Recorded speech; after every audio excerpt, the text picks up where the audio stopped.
नमस्कार दोस्तों, आपका स्वागत है। आज मैं आपको अमावस्या और पूर्णिमा, दो बहनों की कहानी सुना रहे हैं। मित्रों, किसी समृद्ध राज्य में राजा धर्मपाल और रानी लीलावती राज करते थे। उनके दो पुत्र, जिनके नाम वीरेंद्र और शौर्य थे, तथा उनकी दो पुत्रियां थीं। एक बेटी का नाम अमावस्या था और दूसरी का नाम पूर्णिमा। पूर्णिमा, जिसका मुख चंद्रमा जैसा दिव्य था, वह सुबह से संध्या तक मंदिर में भगवान शिव की आराधना करती, गरीबों को भोजन देती, तुलसी को जल चढ़ाती, अपने माता पिता की सेवा करती थी। पूर्णिमा बहुत ही धार्मिक प्रवृत्ति की थी। वह हमेशा पूजा पाठ किया करती, गरीबों की सेवा करती और घर का सारा और सभी प्रकार का काम भी करती थी। लेकिन वहीं दूसरी ओर अमावस्या, जिसे राजसी ठाट पसंद थे, वह दिन भर श्रृंगार करती, नौकरों पर चिल्लाती, पूजा को व्यर्थ का कर्म कहती। अमावस्या को पूजा पाठ में कोई रुचि नहीं थी। वह ना तो पूजा करती थी और ना ही कोई काम करती थी। लेकिन दोनों बहनें एक दूसरे को बहुत प्यार करती थीं, क्योंकि पूर्णिमा का स्वभाव बहुत ही अच्छा था।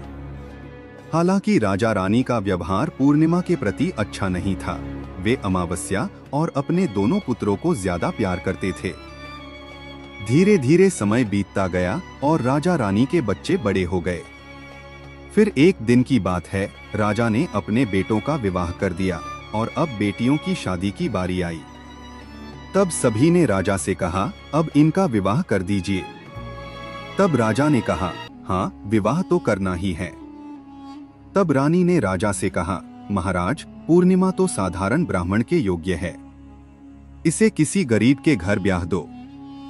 और हाँ, भूल से पूर्णिमा का विवाह किसी बड़े घर में मत करना, क्योंकि इसे तो भजन, कीर्तन, पूजा पाठ और कहानियां सुनना पसंद है। अगर ये बड़े घर में गई तो ये सब नहीं कर पाएगी, इसलिए इसकी शादी किसी गरीब के घर में ही कर दीजिए। तब राजा साहब ने कहा, ठीक है।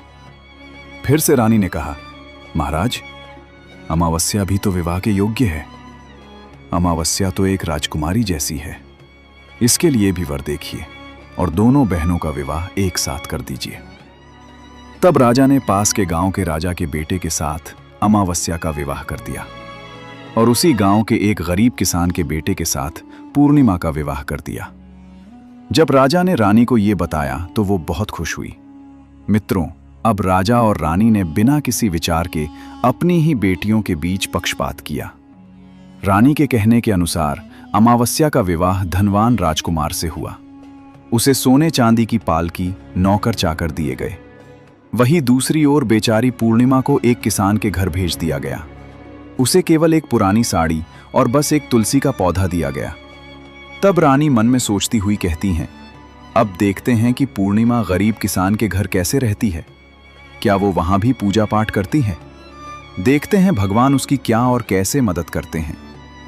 अब उन दोनों की विदाई हो जाती है। अमावस्या और पूर्णिमा अपने पने ससुराल में चली जाती है। अमावस्या तो अब किसी महारानी की तरह अपना जीवन सुख पूक और ऐशों आराम के साथ गुजार रही थी। वहीं पूर्णिमा भी अपने भाग्य और भगवान के भरोसे पर खुशहाल जीवन व्यतीत कर रही थी। अमावस्या का पति, जो एक राजकुमार था, वो भी बड़ा घमंडी था, किंतु पूर्णिमा का पति शांत और सुशील स्वभाव का था। अब कुछ दिनों का समय इसी तरह से गुजर जाता है और फिर एक दिन की बात है, अमावस्या ने अपने घर पर शिव चालीसा का आयोजन किया और इस आयोजन में उसने गांव की सारी महिलाओं को आमंत्रित किया। सारी अड़ोस पड़ोस की औरतों को भी बुलाया, लेकिन अपनी बहन पूर्णिमा को उसने जानबूझकर नहीं बुलाया, क्योंकि उस गरीब बहन को अपने घर में बुलाना पसंद नहीं था। उसे बुलाना मतलब अपने सम्मान में कमी नजर आ रही थी। तब वहीं पूर्णिमा अपने दरवाजे पर बैठी थी तो गांव की औरतों ने कहा, अरे पूर्णिमा बहन, तुम्हारी बहन के घर शिव चालीसा का पाठ है, तुम नहीं जाओगी? तब पूर्णिमा ने कहा, नहीं, मैं नहीं जा रही, क्योंकि मेरी बहन ने मुझे नहीं बुलाया है। तब गांव की औरतों ने कहा, नहीं बुलाया तो क्या हुआ, पूजा पाठ है, तुम चलो हमारे साथ। वैसे भी वो तो तुम्हारी बहन है। उसने सोचा होगा कि बहन तो आ ही जाएगी, उसे निमंत्रण की क्या आवश्यकता है। तब गांव की औरतों की बात मानकर पूर्णिमा शिव चालीसा में चली गई। जब अमावस्या ने पूर्णिमा को देखा तो वो गुस्से से बोली, अरे जब मैंने तुम्हें नहीं बुलाया तो तुम मेरे घर क्यों आ गई? अब जब आ ही गई हो तो चुपचाप एक जगह बैठी रहना, इधर उधर मत घूमना। तूने तो आज मेरी इज्जत ही मिट्टी मिला दी है। जरा देखो अपने आप को, कैसे वस्त्र पहने हैं तुमने। जाओ उधर कोने में बैठो। और फिर उसने पूर्णिमा की गरीबी का बहुत मजाक भी उड़ाया। पूर्णिमा की आंखों से आंसू बहने लगे और वो भगवान शिव से प्रार्थना करने लगी, हे भगवान, मुझ पर आप कब कृपा करेंगे? आखिर मेरा कसूर ही क्या है? पूजा पाठ करना, गरीबों की सेवा करना, काम करना, क्या ये गलत है? हे भगवान, अब मुझ पर कृपा करो। थोड़ी ही समय के बाद इस तरह वो भगवान से विनती करती रही। शिव चालीसा पूरी हो गई और अमावस्या ने सबको प्रसाद दिया, लेकिन पूर्णिमा को प्रसाद नहीं दिया। अब निराश मन के साथ पूर्णिमा वहां से बिना प्रसाद के ही वापस अपने घर की ओर चली गई। मित्रों, रास्ते में वो सोचने लगी कि घर पर बच्चे प्रसाद मांगेंगे तो मैं क्या कहूंगी। फिर उसके मन में विचार आया, क्यों ना मैं अपने भाई भाभी से मिलने अपने मायके चली जाऊं। फिर वो चलते चलते अपने मायके की तरफ बढ़ने लगी। तभी उसे एक तुलसी का पेड़ दिखा। वहां एक चबूतरा बना था जिस पर एक बूढ़ी मां बैठी थी। उन बूढ़ी मां ने पूर्णिमा से पूछा, बेटी तुम कौन हो और कहां जा रही हो? क्या तुम मेरी एक मदद कर सकती हो? तब पूर्णिमा ने अपना परिचय दिया।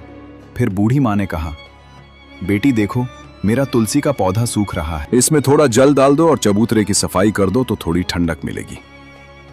अब पूर्णिमा ने तुलसी को जल डाला और बूढ़ी मां को भी स्नान कराया। उसने उनके चरण दबाए। फिर पूर्णिमा ने पूछा, मां जी और कोई काम है क्या? तब प्रसन्न होकर बूढ़ी मां ने कहा, नहीं बेटी, और कुछ नहीं। तुमने मेरी बहुत अच्छी सेवा की है, भगवान तुम्हारा भला करे। उन्होंने पूर्णिमा को खूब आशीर्वाद दिया और कहा, बेटी जब तुम अपने मायके से लौटो तो मुझसे अवश्य मिलकर जाना। पूर्णिमा ने कहा, ठीक है मां जी, और वो आगे बढ़ गई। फिर चलते चलते रास्ते में उसे एक शिव मंदिर मिला। वहां भी एक चबूतरा था जिस पर एक बूढ़े बाबा बैठे थे। वे कोई और नहीं, स्वयं भगवान शिव थे। लेकिन पूर्णिमा ने उन्हें पहचाना नहीं और उन बूढ़े बाबा ने कहा, बेटी तुम कौन हो? कृपया मेरी एक सहायता करो, बड़ा पुण्य मिलेगा। पूर्णिमा ने अपना नाम बताया। तब बाबा ने कहा, बेटी क्या तुम इस मंदिर की सफाई कर दोगी? ये बहुत गंदा हो गया है और मेरे नहाने के लिए 2 बाल्टी पानी भर देना तो तुम्हारा बहुत एहसान होगा। मेरा शरीर थक चुका है, इसीलिए अब मैं कोई भी काम नहीं कर पा रहा हूं। तब पूर्णिमा ने मंदिर की सफाई की, भगवान शिव की पूजा की और बाबा के लिए पानी भर दिया। फिर वो आगे बढ़ गई। फिर थोड़ा और आगे चलने पर उसे काली मां का मंदिर मिला। काली मां भी एक बूढ़ी मां के रूप में वहां बैठी थी। काली मां ने कहा, बेटी तुम कौन हो? क्या तुम मेरी एक सहायता कर सकती हो? तब प्रसन्नता से पूर्णिमा ने अपना नाम बताया। तब बूढ़ी मां ने कहा, बेटी यहां सब लोग पूजा पाठ करके चले जाते हैं, लेकिन कोई मंदिर साफ नहीं करता। देखो मंदिर कितना गंदा हो गया है, जरा इसकी सफाई कर दो। अब पूर्णिमा ने मंदिर की सफाई की, मां का श्रृंगार किया और पूजा की। उसके बाद बूढ़ी मां को स्नान कराया और उनके पैर दबाए। फिर उस मां काली के रूप भेष में बैठी बूढ़ी मां का आशीर्वाद लिया और वो आगे बढ़ गई। फिर आगे चलने के बाद थोड़ी ही दूर चलने पर एक नदी मिली। वहां भी एक बूढ़ी मां बैठी थी जो कोई और नहीं बल्कि स्वयं गंगा मैया थी। उन्होंने पूछा, बेटी तुम कौन हो? कृपया मेरी सहायता करो।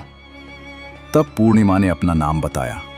तब गंगा मैया ने कहा, बेटी क्या तुम मेरी थोड़ी सेवा करोगी? तब पूर्णिमा ने गंगा मैया की भी सेवा की और आशीर्वाद लेकर आगे बढ़ गई। अंत में वो अपने मायके पहुंच गई। जब उसकी भाभियों ने उसे देखा तो बहुत खुश हुई। उन्होंने पूर्णिमा का स्वागत किया और कहा, वाह क्या बात है बहन जी, आप बहुत दिनों बाद आई हो। तब पूर्णिमा ने कहा, हाँ भाभी, आज मन हुआ सभी को मिलने का तो चली आई। तब भाभियों के साथ मिलकर पूर्णिमा ने अपने मायके में भी सारे काम किए। उन सभी ने खुशी खुशी एक साथ भोजन किया और रात को अलग अलग विषयों पर बातें भी की।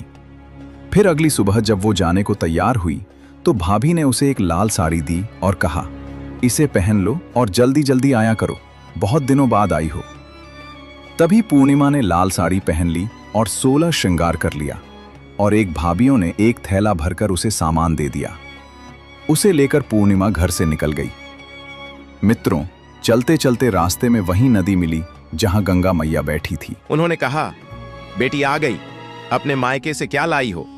पूर्णिमा ने थैला दिखाया और कहा, माँ जी, मेरे भाभियों ने कुछ सामान दिया है। तब गंगा माँ ने भी एक थैला निकाला और उसे पूर्णिमा के हाथों में देते हुए गंगा मैया ने कहा, बेटी, यह लो मेरी और एक छोटी सी भेंट। यह बहुत भारी है, मैं इसे कहाँ रखूंगी? लेकिन याद रखना कि इसे रास्ते में मत खोलना, घर जाकर ही खोलना। तब पूर्णिमा ने कहा, ठीक है माँ जी, और वह आगे बढ़ गई। फिर थोड़ी ही देर के बाद वहीं काली माँ का मंदिर मिला। वहां भी बूढ़ी माँ ने पूर्णिमा को एक थैला दिया। अब उसके पास 3 थैले हो गए। फिर आगे बढ़ने पर वहीं शिव मंदिर मिला। वहां भगवान शिव ने भी उसे एक थैला दिया। अब 4 थैले हो गए। फिर चलते चलते वहीं तुलसी माँ मिली। उन्होंने भी एक थैला दिया। अब 5 थैले थे। जब पूर्णिमा अपने घर पहुंची तो उसने सभी थैले खोले। पहले थैले में खाने पीने की चीजें और कपड़े थे। दूसरे थैले में सोने चांदी के आभूषण थे। तीसरे थैले में धन संपत्ति थी। चौथे थैले में अनाज भरा हुआ था और 5वें में महंगे वस्त्र थे। अब पूर्णिमा के घर में किसी चीज की कमी नहीं थी। वह खुशी खुशी रहने लगी। फिर एक दिन पूर्णिमा ने सोचा कि क्यों ना मैं शिव चालीसा का आयोजन करवाऊं, और उसने शिव चालीसा रखी और सबको बुलाया। वह न्योता देने के लिए अपनी बहन अमावस्या के घर भी गई, और फिर जब अमावस्या अपनी बहन के घर आई तो उसने घर पूर्णिमा में धन दौलत देखकर आश्चर्यचकित रह गई। उसने पूछा, अरे बहन, अचानक से तुम्हारे घर में इतना धन दौलत कैसे आ गया? तब शांत स्वर में प्रसन्नता से पूर्णिमा ने कहा, देखो बहन, जिस दिन तुमने चालीसा रखी थी तो मुझे नहीं बुलाया। फिर भी मैं बिना बुलाए तुम्हारे घर गई, लेकिन तुमने मुझे प्रसाद नहीं दिया। फिर मैं मायके गई और वहां से यह सब लेकर आई। अमावस्या ने कहा, अच्छा तो यह बात है, अब मैं भी जाऊंगी मायके, तुम भी मुझे डांटना और प्रसाद भी मत देना। तब पूर्णिमा ने कहा, अरे बहन, ये तो भगवान का प्रसाद, मैं तो सबको दूंगी। लेकिन अमावस्या ने प्रसाद नहीं लिया और अपने घर जाकर बच्चों से कहकर मायके चली गई। अब चलते चलते रास्ते में वहीं तुलसी माँ मिली। जब उन्होंने अमावस्या को कहा, बेटी, यह चबूतरा साफ कर दो और तुलसी में पानी डाल दो, कृपया मेरी मदद करो। तब क्रोध में आकर अमावस्या ने कहा, ये बुढ़िया, मैंने इतनी महंगी साड़ी पहन रखी है, यह गंदी हो जाएगी, मैं कुछ नहीं करूंगी। फिर आगे चलकर भगवान शिव मिले तो उनसे भी उसने ऐसा ही कहा। काली मां और गंगा मैया से भी उसने यही कहा। उसका अभद्र व्यवहार देखकर सभी देवी देवता रुष्ट हो गए। अब जब वह मायके पहुंची तो भाभियों ने उसे देखकर कहा, अरे महारानी, ये कहां से आ गई? इसे तो कुछ काम भी नहीं आता, बस आ गई अपना मुंह उठाकर मुफ्त में भोजन खाने के लिए। बिन बुलाए ही आती है, इसे कोई शर्म भी नहीं है। और तभी रात्रि में अमावस्या खाना खाकर सो गई। सुबह होने पर वह बोली, भाभी मैं जा रही हूं। भाभी ने कहा, ठीक है, जाओ महारानी जी। तब अमावस्या ने कहा, भाभी, पूर्णिमा को तो आपने थैला दिया, मुझे कुछ नहीं दिया। भाभी ने कहा, जो तुम्हारे घर थैला पहुंच जाएगा। तब अमावस्या चल दी। रास्ते में गंगा मैया, काली मां, भगवान शिव और तुलसी मां सभी ने उसे थैले दिए। लेकिन जब वह घर पहुंची और थैले खोले तो एक में मिट्टी, दूसरे में पत्थर और तीसरे में सांप बिच्छू निकले। अमावस्या ने अपना सिर पीट लिया और कहा, हे भगवान, मुझे मायके में भी कुछ नहीं मिला और यहां भी कुछ नहीं मिला। फिर वह दौड़कर पूर्णिमा के पास गई और बोली, तुझे इतना सब कुछ मिला, मुझे कुछ भी नहीं। तब पूर्णिमा ने कहा, मैं मायके जाती हूं तो भाभियों का काम करती हूं। तुमने तो कभी भाभियों की मदद नहीं की। तुमने गंगा मैया, शिवजी, काली मां और तुलसी मां सभी को ठुकरा दिया, इसलिए भगवान ने तुम्हें कुछ नहीं दिया और उनका अपमान किया। तब अमावस्या ने कहा, बहन, मुझे माफ कर दो, मैंने सदा ही तुम पर अत्याचार किया, अब मैं भी भक्ति करूंगी। तब पूर्णिमा ने कहा, बहन, 3 सूत्र याद रखना, सदैव दूसरों पर दया करना, हमेशा और प्रतिदिन चालीसा पढ़ना। तीसरी बात, 108 बार ओम नमः शिवाय का जाप करना, इससे अब तुम्हारे सारे दुख दूर हो जाएंगे। घर आए लोगों की सेवा भी करना। अरे बहन, भगवान ने जो 3 सूत्र दिए हैं उन्हें प्रसाद के रूप में स्वीकार कर लेना और हृदय में बसा लेना। मैंने सच्चे मन से भगवान की पूजा की, सबकी की मदद की, इसलिए मुझे सब कुछ मिला।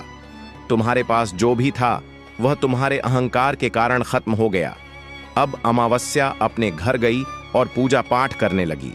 वह भगवान शिव से माफी मांगने लगी और धीरे धीरे उसकी भी परिस्थिति बदलने लगी। तो मित्रों, जय हो भगवान शिव की। अगर आपको यह वीडियो पसंद आया हो तो कमेंट बॉक्स में कमेंट करके जरूर बताइए। साथ ही इस वीडियो को ज्यादा से ज्यादा शेयर कीजिए और कमेंट में सच्ची श्रद्धा से ओम नमः शिवाय जरूर लिखें।